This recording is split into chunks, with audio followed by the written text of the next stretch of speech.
Hey folks, Shane and Patrick here from Esee Knives with Reynolds Adventure and Training. We're back at Smoky Mountain doing the Before the Fireside series. And today, Patrick and I are going to talk about some of our personal favorites and knives that maybe we don't always see a whole lot about. Patrick, what's first on the block?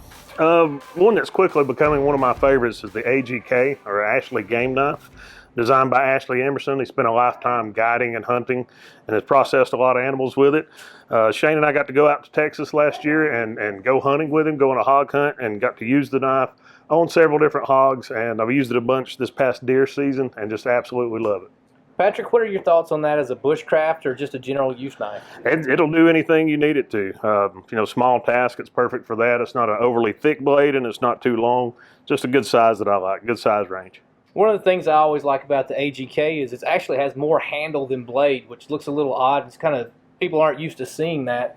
But if you're doing like a high leverage, splitting something, a hide, a hog from the inside, it gives you a lot of leverage, a lot of control.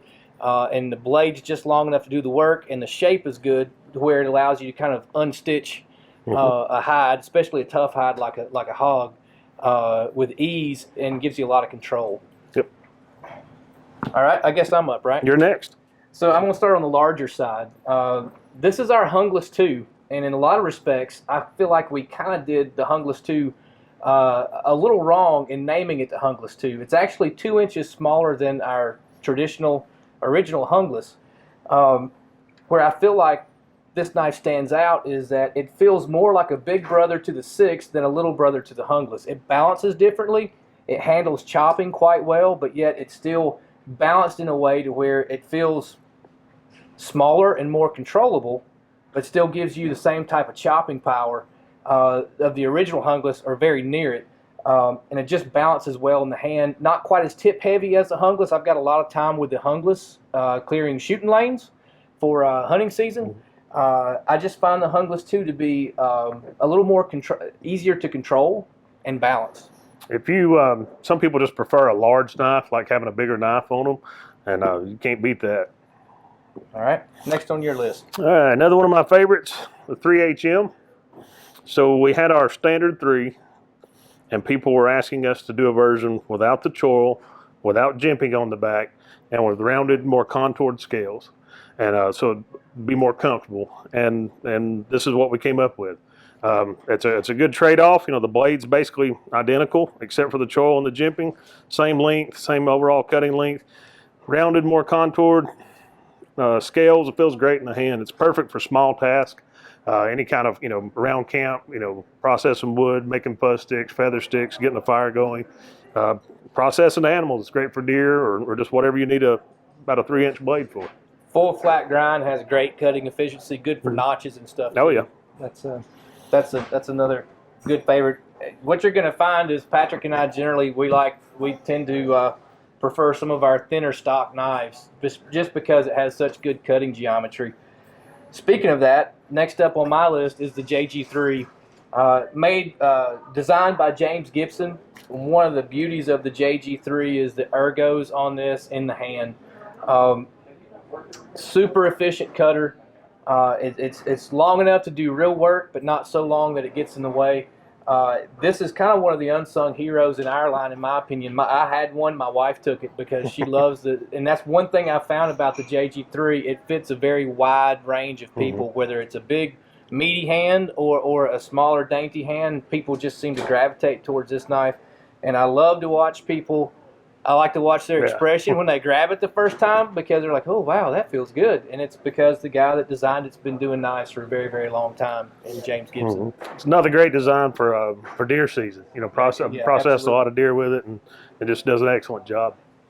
The last one I've got, if you're going to be doing a lot of carving or doing different notches, bushcraft type stuff, I can't recommend the RB3 enough.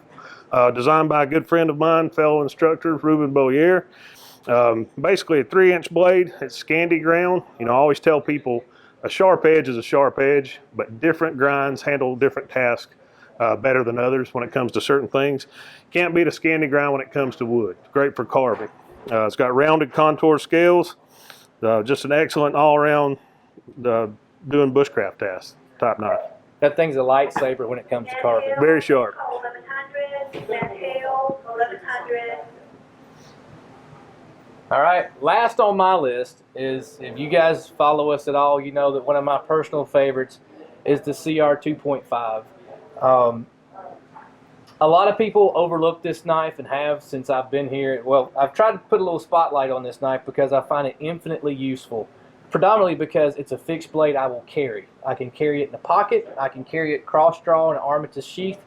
I just find this knife to be so easy to reach for and so accessible.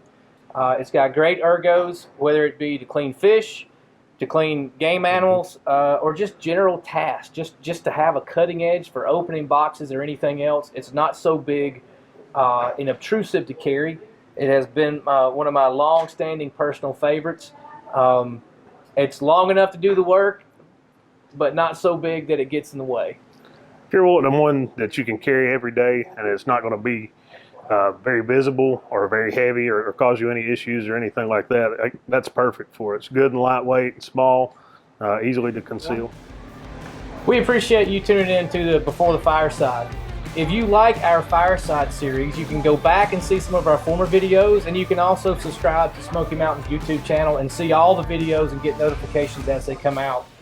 If you've got videos that you would like for us to do, just give us a comment below and we'll respond to that. We're going to be actively engaged on Smoky Mountain's YouTube with these videos as well as our own. We want to hear from you.